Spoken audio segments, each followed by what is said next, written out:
Sabe quando a gente tem as melhores ferramentas na mão, mas a comunicação parece que não flui? Quem nunca se perguntou por que isso acontece? Bom, é exatamente sobre isso que vamos conversar. A gente vai mergulhar num tema que é chave para a alta performance, a tal da leitura de contexto para tomar decisões comerciais mais inteligentes.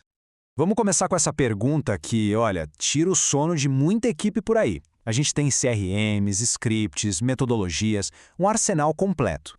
Então, por que a comunicação ainda falha tanto? A resposta, na maioria das vezes, não está na ferramenta em si, mas em como e principalmente quando a gente decide usar cada coisa. E aqui está o pulo do gato. De um lado, a gente tem a ação no piloto automático. Sabe como é? Aquela coisa meio robótica, aleatória, que no fim do dia só gera ruído e uma pressão desnecessário. Agora, olha para o outro lado. A ação com contexto. Aí a conversa muda. É uma abordagem que responde ao momento, que é estratégica, que de fato cria progresso e, o mais importante de tudo, constrói relacionamentos. O nosso objetivo é justamente fazer essa travessia, da esquerda para a direita. Ok, vamos aprofundar isso. A solução aqui não é sair correndo atrás de um método revolucionário ou uma ferramenta nova. O lance é desenvolver uma nova mentalidade para usar o que a gente já tem na mão de um jeito muito mais eficaz, seja o CRM, os scripts ou as metodologias de vendas. Então, o que é exatamente essa tal de leitura de contexto? É isso, uma disciplina. Não é achismo, não é um palpite. É um processo analítico. É usar o histórico que a gente tem, os sinais que o cliente dá e os nossos próprios objetivos para definir o próximo passo com uma precisão quase cirúrgica. Beleza, isso soa muito bem na teoria, né? Mas e na prática, como é que isso funciona? Essa abordagem toda se apoia em 3 pilares fundamentais, que são que transformam a teoria em ação no dia a dia. Vamos dar uma olhada em cada um deles. O primeiro pilar é sobre dar uma nova vida para o nosso banco de dados. A ideia é que ele deixe de ser só um arquivo, um registro passivo, para se transformar numa ferramenta ativa de tomada de decisão. É aqui que a história do cliente vira o nosso mapa para o futuro.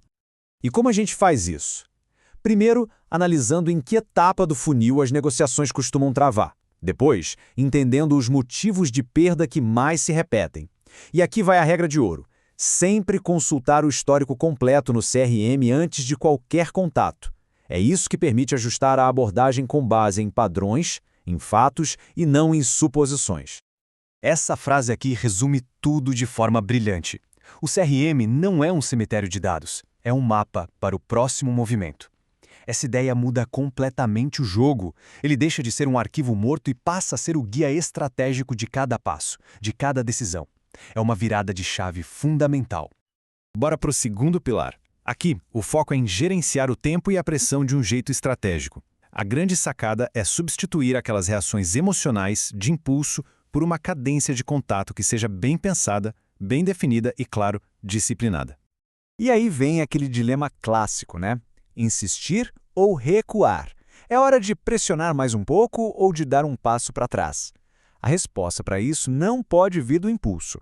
Ela tem que ser uma decisão estratégica, baseada em critérios claros e no contexto daquela interação. Olha só como esse processo funciona na prática. Um sinal como "me envie mais informações" não pode ser interpretado ao pé da letra. No contexto certo, pode ser só uma tática para adiar a conversa. Então, qual é a ação estratégica? Validar o interesse com uma pergunta inteligente antes de sair enviando material. O mesmo vale para o silêncio depois de uma demonstração ou para uma objeção de orçamento. Cada sinal precisa ser filtrado pelo contexto para gerar uma ação pensada. Chegamos ao nosso terceiro e último pilar, que é sobre decodificação. A proposta aqui é bem direta. A gente precisa aprender a olhar para além das palavras literais para entender o verdadeiro significado por trás delas, usando frameworks que muitas vezes a gente já até conhece. E como a gente faz isso? Usando frameworks como o SPIN para cavar mais fundo e entender a dor real do cliente, ajustando a comunicação com base no perfil da pessoa, se é alguém mais direto, mais analítico ou mais relacional. E, um ponto crucial, sempre validar o entendimento. Um simples "deixa eu ver se eu entendi". O ponto principal é X, correto? Evita aqueles erros de interpretação que podem matar uma negociação.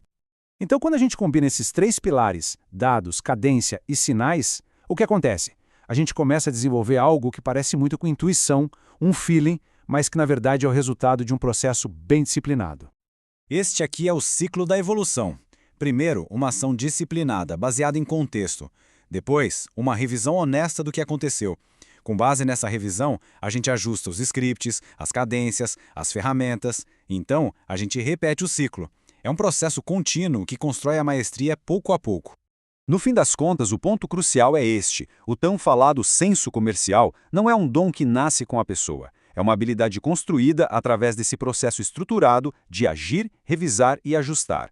É o resultado da disciplina, não da sorte. E para a gente fechar, fica esta reflexão.